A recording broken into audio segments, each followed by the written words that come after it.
Official update Bigg Boss Telugu season 9లో ఈరోజు double elimination జరిగింది. 5th position Sanjana, 4th position Emmanuel.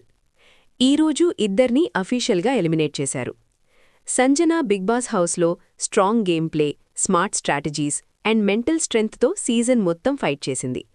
టాస్క్స్లో consistency, mind గేమ్స్లో sharpness, Sanjana journey BB9లో మెమరబుల్గా నిలిచిపోయింది. Now coming to Emmanuel. Honestly చెప్పాలి అంటే BB9లో మోస్ట్ లవబుల్ కంటెస్టెంట్ ఆయనే.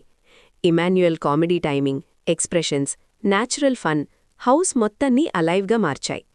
ఇన్ఫాక్ట్ చాలామంది ఆడియన్స్ ఇమాన్యుయల్ని టాప్ 3లో చూడాలి అని ఎక్స్పెక్ట్ చేశారు. బిగ్ బాస్ సీజన్ 9ని రెగ్యులర్గా చూసిన వాళ్లకి ఇమాన్యుయల్ ఎంటర్టైన్మెంట్ ఒక మెయిన్ రీజన్ లాగా మారింది. తన ఎలిమినేషన్ చాలామంది ఫ్యాన్స్కి షాక్. ఇప్పుడు టాప్ 3 కంటెస్టెంట్స్ మాత్రమే మిగిలారు. టాప్ 3 షూట్ రేపు కంటిన్యూ అవుతుంది అని బిగ్ బాస్ టీమ్ అఫీషియల్గా కన్ఫర్మ్ చేసింది. ఫినాలే దగ్గర సస్పెన్స్ పీక్లో ఉంది.